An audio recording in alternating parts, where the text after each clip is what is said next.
Good morning students. कल अपन ने थोड़ी बहुत बात करी थी सरफेस केमिस्ट्री के बारे में, थोड़ा सा इंट्रोडक्शन पार्ट पढ़ा था। आज अपन पूरी बात करते हैं सरफेस केमिस्ट्री के बारे में, जो आरबीसी और सीबीएसई दोनों में है। ठीक है, पहली बात तो ज़्यादातर ये सब्जेक्ट पूरा का ज़्यादातर ये टॉपिक है ना अपना पूरा का पूरा सीबीएसई और आरबीसी दोनों में कॉमन है। तो अपन ने कल इनकी थोड़ी बहुत कल डेफिनेशंस की बात करी थी कि सरफेस केमिस्ट्री में कौन कौन सी डेफिनेशन होती है, सरफेस केमिस्ट्री होती खुद क्या है। ठीक है, तो कल अपने पृष्ठीय रसायन के बारे में पढ़ा था, तो बताया था मैंने कि पृष्ठीय रसायन विज्ञान की वह शाखा होती है जिसमें जिसमें दो पदार्थों के बीच के जो पृष्ठ होता है, सरफेस होता है, जो बीच का जो पृष्ठ होता है, उनका गुणों का अध्ययन किया जाता है। कौन सी रसायन कहलाती है? पृष्ठीय रसायन। अब पृष्ठीय रसायन की बात मैंने बताया था कि जो कंपाउंड्स होते हैं उनके बीच की सतह होती है, उनके बीच का जो सरफेस होता है, इस सरफेस के गुणों का अध्ययन करने के लिए अपन दो चीजों का अध्ययन करते हैं। एक तो पहला कि जब सर ये एक दूसरे के टच में आएगा तो इन दोनों के बीच में क्या होगा, जब ये एक दूसरे के टच में आएगा तो इसका अधिशोषण होगा। ठीक है, क्या होगा? अधिशोषण। तो अपन एक चीज तो अधिशोषण के द्वारा इसके गुणों का अध्ययन करेंगे, और दूसरा अपन ने किसके अकॉर्डिंग बताया था कि कोलाइड के द्वारा। ठीक है, कोलॉइड के द्वारा इसकी प्रॉपर्टीज का अध्ययन करेंगे। तो पहला चीज अपना टॉपिक था अधिशोषण। अधिशोषण के बारे में मैंने आप लोगों को थोड़ा बहुत बताया था कि अधिशोषण क्या होता है। अधिशोषण की मैंने डेफिनेशन आप लोगों को बता दी थी। ठीक है, कि सर अधिशोषण में भी दो होता है, अधिशोषण और अवशोषण दोनों साथ लेके चलते हैं कि सर अधिशोषण। ठीक है, अधिशोषण की जब कल बातें करी थी, अधिशोषण को मैंने एडजॉर्प्शन से बताया था। ठीक है, किससे बताया था? एडजॉर्प्शन। इसी तरह अधिशोषण का एक भाई है, उसको क्या बोलते हैं अपन? अवशोषण, जो एक दूसरे से जस्ट रिलेटेड है। ठीक है, अवशोषण को इंग्लिश में क्या बोलेंगे अपन? अब्जॉर्प्शन। ठीक है, अब देखो एडजॉर्प्शन और अब्जॉर्प्शन दोनों में दो चीज होती है। एक तो क्या होता है? अधिशोष्य, एक तो क्या होता है? अधिशोष्य। ठीक है, एक क्या होता है? अधिशोषक। इधर के क्या बोल जाएंगे, इधर भी दो चीज होती है, एक तो मेरा अवशोष्य और दूसरा क्या होता है? अवशोषक। ठीक है, अब बात आती है अधिशोष्य, इंग्लिश में क्या बोलेंगे इसको? एडजॉर्बेंट। एडजॉर्बेंट इंग्लिश में क्या बोलेंगे इसको? एडजॉर्बेंट। इसको क्या बोलेंगे? एडजॉर्बेंट। ठीक है, इसको क्या बोलेंगे? अब्जॉर्बेंट।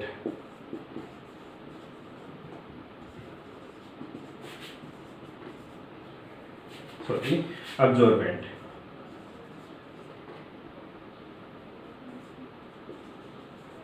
ठीक है, अब देखो इनकी बातें करी थी, अपन को इतना ही ध्यान रखना है कि अधिशोषण अवशोषण में दोनों में डिफरेंस क्या होता है। मेनली तो इसका अपन को डिफरेंस भी पता होना चाहिए।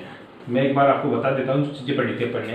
पहली चीज, सर अधिशोषण क्या होता है, अवशोषण क्या होता है। अवशोषण का मतलब होता है कि सर किसी भी चीज का सोखना, अवशोषण कहलाता है। अधिशोषण का मतलब होता है सतह के ऊपर फैलाव। ठीक है, केवल सतह पर इंटरेक्शन होता है। अवशोषण में होल पूरी की पूरी बॉडी में इसका अवशोषण होता है। अधिशोषण सरफेस पे होता है। ठीक है, और ये क्या होती है? पूरे कंपाउंड्स में होने वाली रिएक्शन है। अधिशोषण दो तरह का होता है, यानी होने वाले दो कंपाउंड्स कौन कौन से होते हैं? अधिशोष्य और अधिशोषक है। जिसका अधिशोषण होता है, जिसका अधिशोषण होता है उसको अधिशोष्य बोलते हैं, और जो अधिशोषित होता है उसको क्या बोलेंगे? अधिशोषक बोलेंगे। जिसका क्या हो? अधिशोष्य, जिसका अधिशोषण हो अधिशोष्य, और जिस खुद जो अधिशोषित करे, अधिशोषण की प्रक्रिया को फॉलो करवाएगा, वो अधिशोषक कहलाता है। हिंदी में डेफिनेशन याद करना बहुत ईजी है, इंग्लिश में थोड़ा सा मुश्किल अभी बताऊंगा वो भी। अवशोष्य क्या होता है? अवशोष्य, सर जिसका अवशोषण होगा वो तो अवशोष्य होता है, और जिसमें अवशोषण होगा वो मेरा क्या कहलाएगा? अवशोषक कहलाएगा। अब देखो इसी चीज को अपन इंग्लिश में कैसे बात करेंगे कि सर जो मेरा अधिशोषण होता है उसकी डेफिनेशन क्या होगी? अब्जॉर्प्शन होता है, एक क्या होता है? एडजॉर्प्शन। तो एडजॉर्प्शन की जो फिनोमिना होती है वो क्या होती है? आपके लिखे हुए मैं नोट्स आपको प्रोवाइड करवा दूंगा कि ये एक तरह की फिनोमिना होती है जो attacking and reacting the molecules of a substance on the surface of a liquid or solid resulting to higher concentration of the molecules on the surface is called adsorption. Adsorption of gas and molecule at metals surface is called oxidation. ठीक है, ध्यान रखना।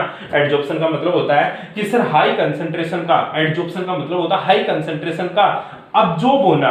High concentration आना। जैसे इस board के ऊपर मैं क्या लिख रहा हूं, मार्कर से लिख रहा हूं, तो मार्कर की इंक इस बोर्ड के ऊपर एडजॉर्ब हो रही है, ना कि अब्जॉर्ब हो रही है। क्यों? क्योंकि सर मेरी मार्कर की जो इंक है ना वो इस बोर्ड के ऊपर अधिक मात्रा में ओनली इसके सरफेस के ऊपर रुकी हुई है, ओनली इसके सरफेस के ऊपर लिखी हुई है।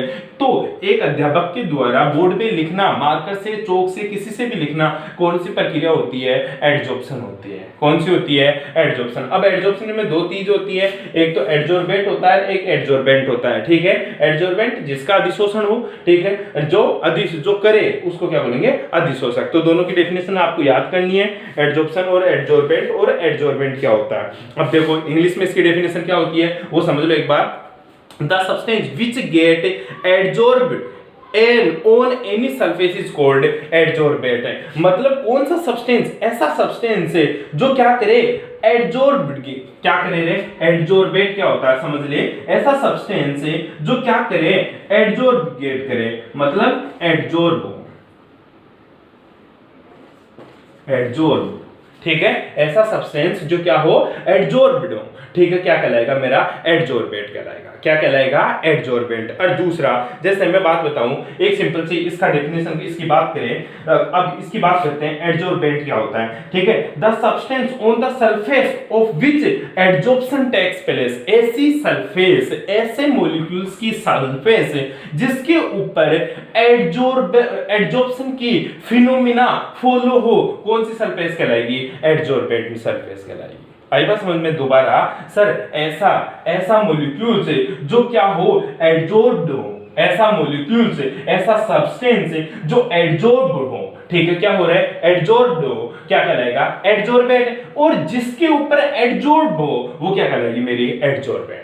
ठीक है, ऐसा सरफेस जिसके ऊपर क्या हो? एडजॉर्ब्ड हो। ठीक है, वो क्या कहलाएगी? मेरी एडजॉर्बेंट। इसी तरह ठीक है सर, अवशोष से क्या कहलाता है? एडजॉर्बेट। क्या? अब्जॉर्बेट क्या कहलाएगा? सर ऐसा मॉलिक्यूल्स, ऐसा सब्सटेंस जो क्या हो? अब्जॉर्ब्ड हो। क्या हो रहे? अब्जॉर्ब्ड हो। क्या हो? अब्जॉर्ब्ड। ऐसा मॉलिक्यूल्स जो क्या हो? अब्जॉर्ब्ड हो, क्या कहलाएगा? अब्जॉर्बेंट। और ऐसा मॉलिक्यूल्स जो क्या हो? अब्जॉर्ब्ड हो, तो अब्जॉर्बेंट कहलाएगा। लेकिन अब्जॉर्बेंट क्या कहलाएगा? ऐसी सरफेस जिसके ऊपर एब्जॉर्प्शन की फिनोमिना पॉसिबल हो, ऐसा सब्सटेंस जिसकी सरफेस के ऊपर एब्जॉर्प्शन की फिनोमिना या एब्जॉर्प्शन की रिएक्शन पॉसिबल हो, क्या कहलाएगा? एब्जॉर्बेंट कहलाएगा। कोई दिक्कत यहाँ तक है? अरे कोई प्रॉब्लम? ये तेरा एडजॉर्प्शन, एब्जॉर्प्शन कंप्लीट। इन दोनों में डिफरेंस क्या होता है? ये एक सरफेस फिनोमिना, कौन सी? सरफेस मतलब सतही प्रक्रिया है। ये क्या है? ये तो सरफेस फिनोमिना। ठीक है, ये पूरे मॉलिक्यूल्स में होने वाली रिएक्शन है। मतलब गुरुजी ये तो सरफेस फिनोमिना होती है। आई बात समझ में? ध्यान रखना इस चीज का। जैसे मैं एक डायग्राम से बताऊं आप चीज जो आप लोगों को, जैसे एक मैंने कोई मॉलिक्यूल्स लिया, इसके ऊपर मॉलिक्यूल्स आकर बैठना। अब एडजॉर्बेंट की बात करते हैं, सिंपल सी। ठीक है, एडजॉर्बेंट क्या होता है? एडजॉर्बेंट जो ये मॉलिक्यूल्स है ना, ये तो तेरे एडजॉर्बेंट कहलाएंगे, एडजॉर्बेंट कहलाएंगे। और जो पूरा का पूरा मॉलिक्यूल्स है ना, ये तेरा एडजॉर्बेंट होगा। आई बात समझ? फॉर एग्जांपल बोर्ड तो मेरा एडजॉर्बेंट होगा, मार्कर की इंक क्या होगी? एडजॉर्बेंट होगी। तो चीजें समझ में आई, छोटी छोटी बातें हैं। आई बात समझ में? ऐसी छोटी छोटी सी इसकी डेफिनेशन मैंने आपको लोगों को कल भी समझाने की कोशिश की और आज भी बता रहा हूं। दूसरी, आज इसी की बात करते हैं सर, एडजॉर्बेंट, एब्जॉर्प्शन और अब्जॉर्प्शन करता हूं। आपको इतना ही ध्यान रखना, इन दोनों में डिफरेंस है, वो लास्ट में बताऊंगा मैं। उसके बाद में एक छोटी सी इंग्लिश मीडियम में, हिंदी मीडियम दोनों में एक डेफिनेशन आती है जिसका नाम क्या होता है? डिजॉर्प्शन। डिजॉर्प्शन आप लोगों को मैंने कल बता दिया था। ठीक है, डिजॉर्प्शन का मतलब होता है अलग होना। हिंदी में क्या बोलेंगे इसको? विशोषण। क्या बोलेंगे रे? विशोषण। डिजॉर्प्शन का मतलब क्या होता है? विशोषण, जो कि आपके आरबीसी की बुक में गलत लिखा हुआ है, उसको अब्जॉर्प्शन को ही डिजॉर्प्शन बोल रखा है। द रिमूव ऑफ सब्सटेंस, किसको? सिंपल सी बात है गुरुजी, ये मेरा क्या है? एडजॉर्बेंट है। कोई ये मेरा क्या है? एडजॉर्बेंट। ठीक है, ये मेरा क्या है? एडजॉर्बेंट, जो कि क्या मेरा सॉलिड है। क्या है? सॉलिड। अब इसके ऊपर क्या मॉलिक्यूल्स? इसके ऊपर मॉलिक्यूल्स सबके हुए। कौन से मॉलिक्यूल्स हैं सर? इनको मैं क्या बोलूंगा? एडजॉर्बेट। क्या बोलूंगा? एडजॉर्बेट। ठीक है, अब इन एडजॉर्बेट मॉलिक्यूल्स का क्या, इन एडजॉर्बेंट मॉलिक्यूल्स का यहां से रिमूव होना, यहां से रिमूव होना क्या कहलाता है, डिजॉर्प्शन कहलाता है। क्या कहलाता है, डिजॉर्प्शन कहलाता है। एडजॉर्बेट सब्सटेंस की सरफेस से एब्जॉर्बेट मॉलिक्यूल्स का, एडजॉर्बेट मॉलिक्यूल्स का रिमूव होना डिजॉर्प्शन कहलाता है। क्या कहलाता है, डिजॉर्प्शन कहलाता है। The remove of the adsorbate substance from a surface is called desorption. किसी भी सरफेस से एडजॉर्बेट मॉलिक्यूल्स का हटना क्या कहलाएगा, मेरा डिजॉर्प्शन कहलाएगा। This can be done by the heating और reducing the pressure of a system. मैंने बताया डिजॉर्प्शन मतलब एडजॉर्प्शन दो चीज से डिफेक्ट होता है। तेरी एडजॉर्प्शन होती है ना, एडजॉर्प्शन, ये दो चीज से बहुत ज्यादा डिफेक्ट होती है। कौन कौन सा सर, एडजॉर्प्शन के लिए बहुत ज्यादा जरूरी है आप क्या रखो, टेम्परेचर तो क्या रखो लो रखो, और प्रेशर क्या है, प्रेशर क्या रखो, हाई रखो। अब मेरे को डिजॉर्प्शन की रिएक्शन करवानी है तो क्या करूंगा, टेम्परेचर तो बढ़ा दूंगा, क्या कर दूंगा, टेम्परेचर तो बढ़ा दूंगा और प्रेशर को रिड्यूस कर दूंगा, तो डिजॉर्प्शन हो जाएगा भाई।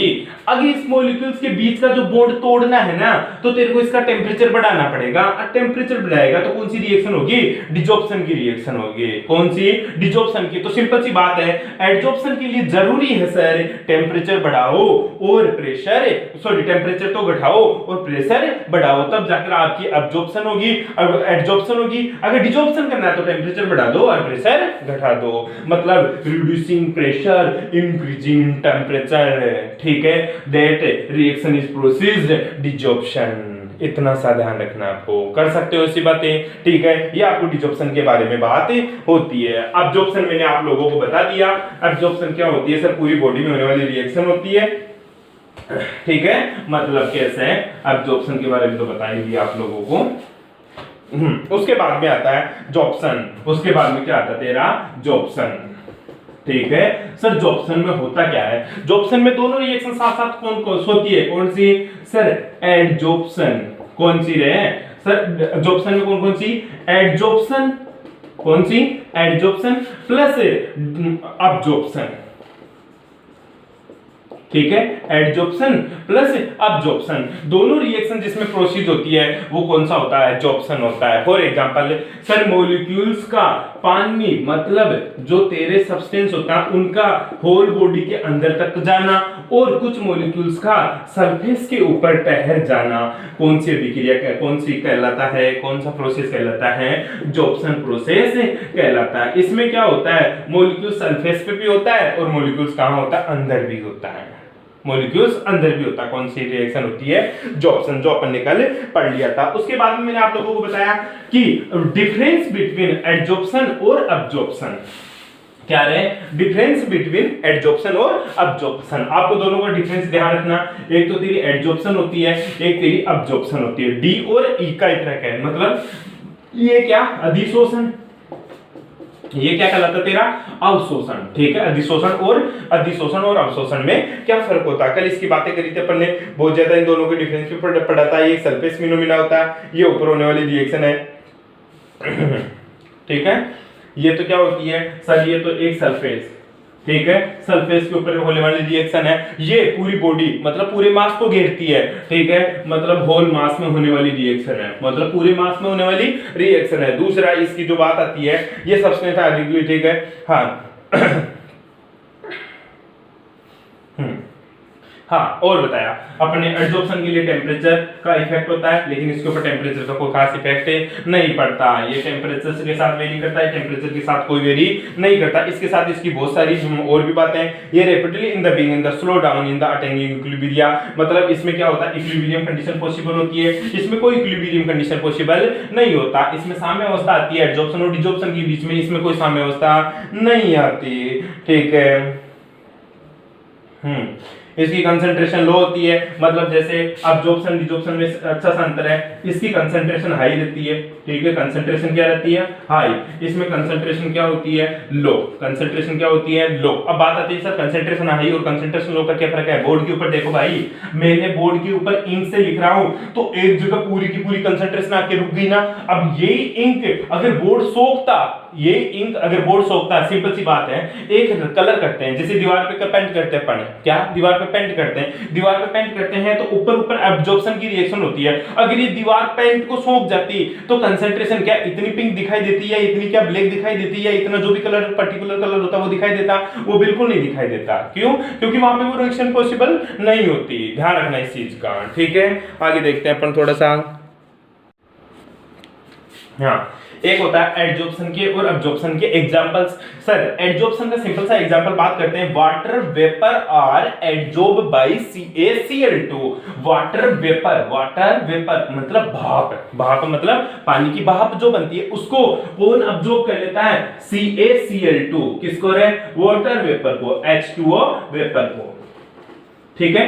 H2O vapour are absorb by CaCl2। तो कौन सी विक्रिया एडजॉर्प्शन में होता है, लेकिन वाटर क्या NH3 में बिल्कुल डिसॉल्व हो जाता है, वो क्या तेरा अब्जॉर्प्शन की रिएक्शन होती है। दूसरा NH3 is absorbed bye charcoal. तेरा NH3 होता है ना, ये किसके द्वारा एब्जॉर्ब किया जाता है? चारकोल। किसके द्वारा रे? चारकोल। ध्यान रखना NH3 are absorbed bye charcoal, ठीक है। NH3 are absorb by charcoal क्या कहलाती है मेरी? एडजॉर्प्शन की रिएक्शन। अब्जॉर्प्शन की reaction sir NH3 are absorb by H2O और फॉर्म क्या करेगा? H2O को NH3 अब्जॉर्ब कर लेता है और फॉर्म क्या करता है? NH4OH। ध्यान रखना ये तेरी अब्जॉर्प्शन की रिएक्शन होती है, एडजॉर्प्शन की रिएक्शन होती है। बात समझ? अब्जॉर्प्शन सरफेस फिनोमेना होती है, लेकिन एडजॉर्प्शन तो सरफेस फिनोमेना। ये क्या होता है? होल मास में होती है। मतलब NH3 पूरे पानी के साथ रिएक्शन करके NH4OH बनाता है। क्या? NH4OH का फॉर्मेशन करता है, मतलब प्रोडक्ट ही दूसरा बना दिया। इसमें ऐसा कुछ नहीं होता, केवल अब्जॉर्ब करता है, एडजॉर्ब करता है, ऊपर सरफेस के ऊपर अधिशोषण करता है। ये तो अवशोषण करके उत्पाद ही बना देता है, ठीक है। ये इसमें बेसिक डिफरेंस होता है जो अपन ने कल भी बात करी थी। उसके बाद की बातें करते हैं छोटी सी। आगे लिखते हैं जो अपना नेक्स्ट चैप्टर टॉपिक चलता है इसका, वो एक सिंपल सा टॉपिक है, बहुत सिंपल सा टॉपिक है, ठीक है। टॉपिक क्या है इसका? सरफेस छोटा सा वो देख।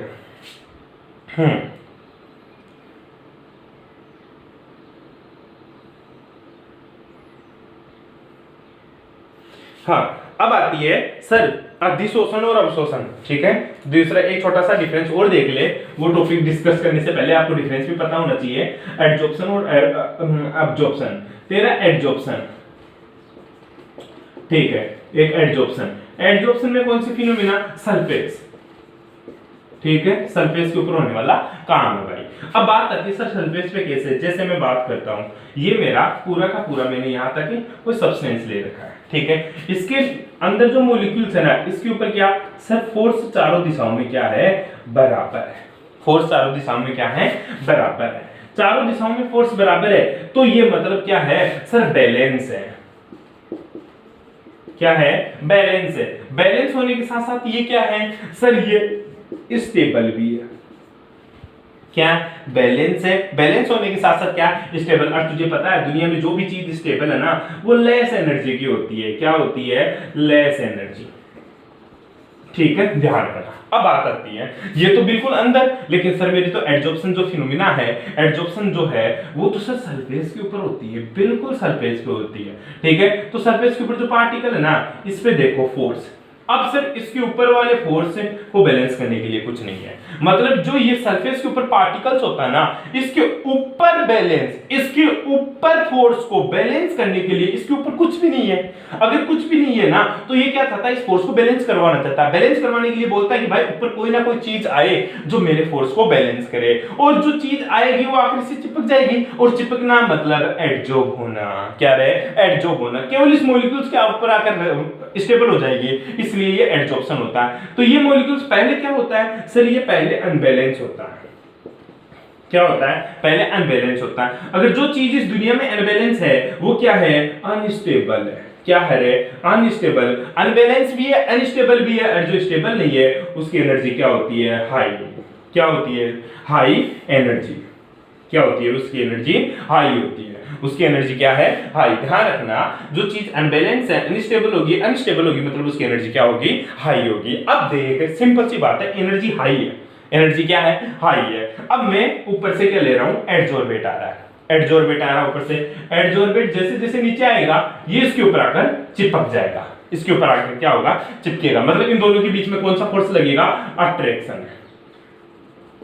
कौन सा फोर्स लगेगा, अट्रैक्शन। अब तू ही बता, दोनों के बीच में अट्रैक्शन फोर्सेज लगेगा, अट्रैक्शन फोर्सेज लगेगा, तो जो पहले से पार्टिकल अनबैलेंस था अब वो क्या हो जाएगा गुरुजी, बैलेंस हो जाएगा। क्या हो जाएगा, बैलेंस। जो पहले से अनस्टेबल था वो क्या बन जाएगा, अब बिल्कुल उसको मिल गया ऊपर, साथ ही स्टेबल हो गया। ठीक है, स्टेबल हुआ तो एनर्जी क्या हो गई, लो। एनर्जी क्या हो गई, लो, क्योंकि इसकी गुण आ गई इसमें। अगर यहां से यहां इसकी एनर्जी लो हो गई तो इसने क्या किया होगा sir, energy energy energy release की होगी। इसने एनर्जी क्या करी, रिलीज। मतलब डेल्टा एच का मान क्या आया होगा गुरुजी, नेगेटिव। और डेल्टा एच का मान जहां नेगेटिव होता है वो प्रोसेस कौन सा होता है, वो प्रोसेस हमेशा एक्सोथर्मिक होता है, मतलब उष्मा क्षेपी। कौन सा है, उष्मा क्षेपी। तो ध्यान रखना, absorption adsorption adsorption adsorption is a exothermic process but absorption neither exothermic